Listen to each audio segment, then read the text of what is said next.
It's ironic that in The Matrix and in 2023, human beings are enslaved to machines in some way or another. We're enslaved by our phones in the same way that people in The Matrix were enslaved by the machines. I recently watched The Matrix again and wrote 4 full pages of notes on it. If you pay attention, there's a book that Neo picks up early in the movie called Simulacra and Simulation. It was written in the 80s by French philosopher Jean Baudrillard. And it's not only a perfect encapsulation of The Matrix, it's also been wildly accurate 40 years after its publication. I'll break the book down really fast for you. Basically, the main point of Jean's book is that everything we define as reality is just a sign or symbol given to us by mass media or other outlets to help us understand our reality.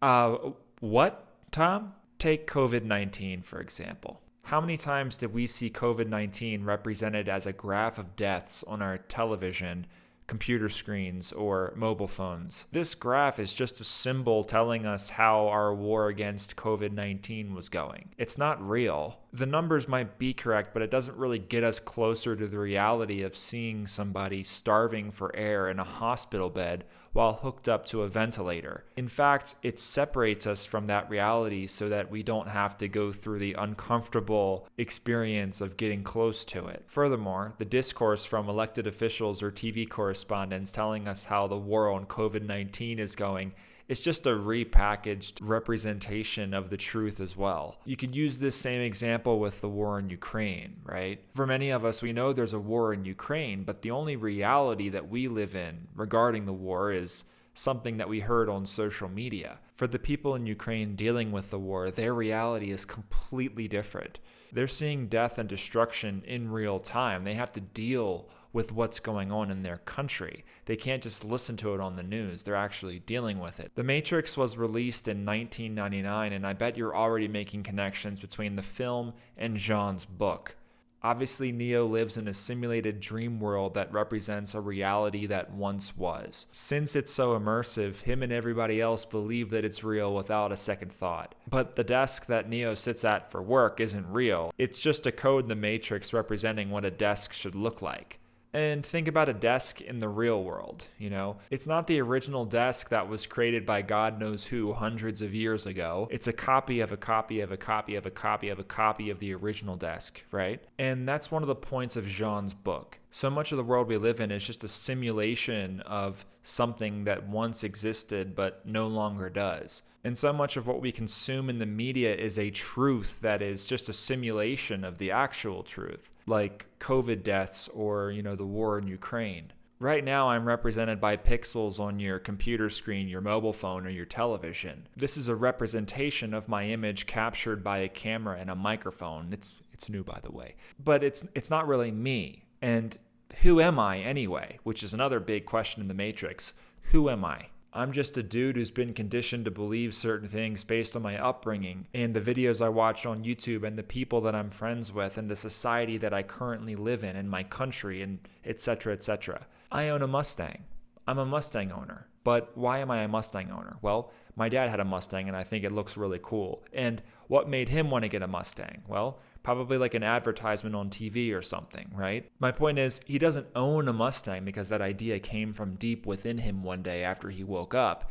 He owns a Mustang because an advertisement gave him that idea. So is being a Mustang owner him, or is that something he was influenced to be based on a advertisement that he consumed when he was young? And that's kind of the point of The Matrix. How do we connect in a world that, despite being so interconnected, is so disattached from the truth? The film's obsession with wires is a clever way to illustrate this. When we first see Neo, he's asleep at his computer with a pair of headphones on that are jacked into that same computer. It's a subtle visual motif representing the reality of Neo's world. In reality, he's plugged into a supercomputer, the Matrix, sleeping through his actual life. When Neo wakes up in his pod, he's connected to a variety of wires that are harvesting his body's electricity. Only when he's able to disconnect himself from these wires is he able to ascend and join the crew of the Nebuchadnezzar. Phones are the mechanism through which the film's heroes are able to communicate with each other. To exit the Matrix, they have to actually go to a landline phone and then pick it up so that they can,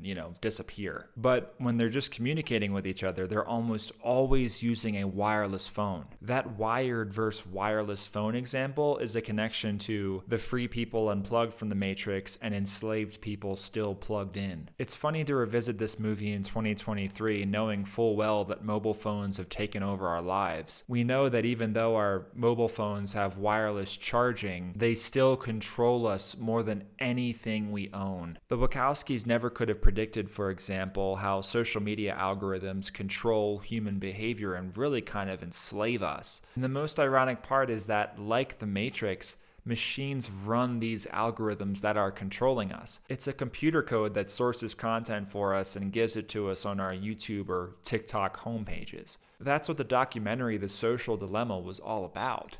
It showed in terrifying detail how social media companies can weaponize human behavior and nature to turn us into worse versions of ourselves, and they're doing it all just with an automated algorithm. It's ironic that in The Matrix and in 2023, human beings are enslaved to machines in some way or another. We're enslaved by our phones in the same way that people in The Matrix were enslaved by the machines. It's incredible how accurate this movie has remained since 1999, and in some ways it's actually gotten even more true than it already was. Morpheus says that people are so helplessly dependent on the system that they will fight to protect it. You have to understand, most of these people are not ready to be unplugged.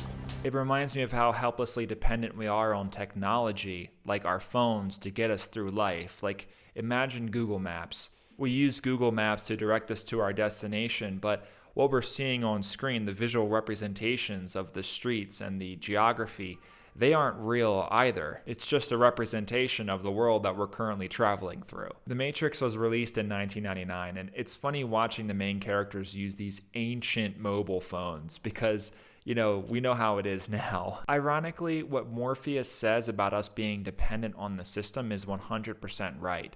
Cypher, for instance, wants to exit the real world and get plugged back into the Matrix because he thinks that ignorance is bliss. It's weird to think that most people these days would not take the red pill, and I guess most people in general just throughout time wouldn't have taken the red pill if they knew. I guess that's the point of the movie. Most of us enjoy our comfortable realities, and we don't want to be woken up from the truth. Many times we see mirrors in this movie, and I think that's calling back to the need for self-reflection. Who are we really? Are we just a product of all the stuff that we're consuming? Are we just spitting out facts that come to us through a screen without giving any of it a second thought? The inconvenient answer is likely yes. That begs the question, how do we become our own person when we have social media, the television, society, our friends, our mentors, our people we look up to?